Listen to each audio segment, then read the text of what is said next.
Assalamualaikum warahmatullahi wabarakatuh.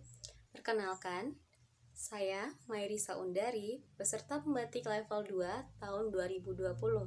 Saya mengajar di salah satu sekolah dasar di Kabupaten 50 Kota. Pada kesempatan kali ini, saya akan menceritakan pengalaman saya mengajar selama pandemi COVID-19.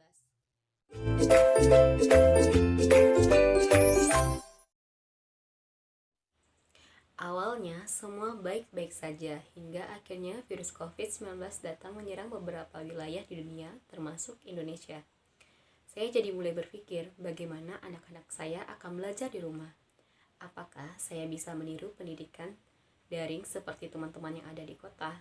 Sementara di desa saya, jaringan internet tidak stabil, tidak semua tempat memiliki jaringan yang bagus, dan tidak semua orang tua siswa memiliki smartphone maupun paket internet untuk pembelajaran daring. Akhirnya, kami memberdayakan apa yang ada.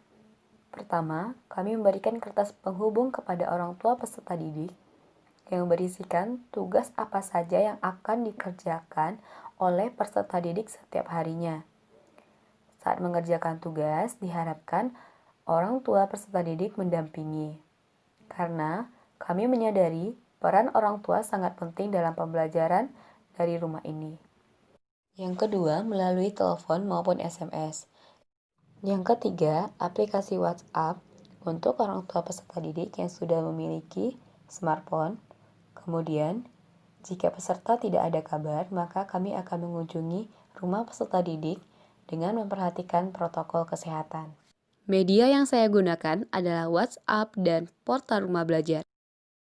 Sedangkan sumber belajar yang kita berdayakan, yang pertama buku siswa, aplikasi Peramban, YouTube, dan portal rumah belajar.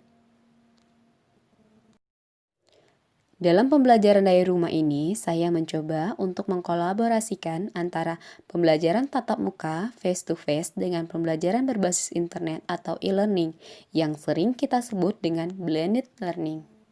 Adapun sintak dari model pembelajaran blended learning yang pertama, seeking of information, di mana peserta didik mencari informasi dari berbagai sumber belajar, baik secara online maupun secara offline.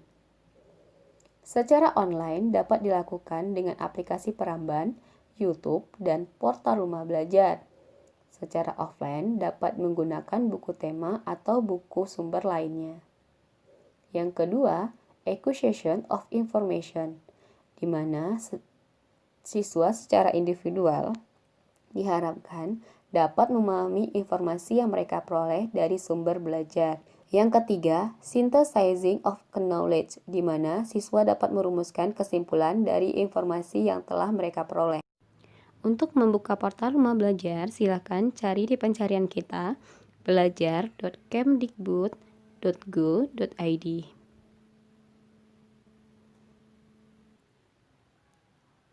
Kemudian, pilih portal rumah belajar.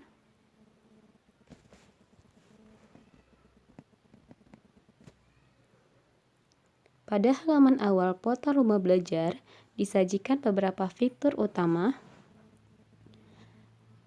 Di antaranya,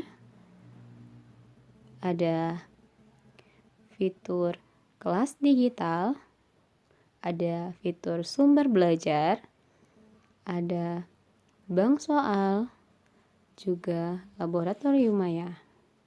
Pendukungnya, peta budaya, buku sekolah elektronik, wahana jelajah angkasa, karya bahasa dan sastra, dan pengembangan keprofesian berkelanjutan. Oke, sekarang kita akan login. Dalam portal rumah belajar, silahkan buat akun. Kemudian, di sini tersedia akun untuk umum, sebagai guru, dan sebagai murid.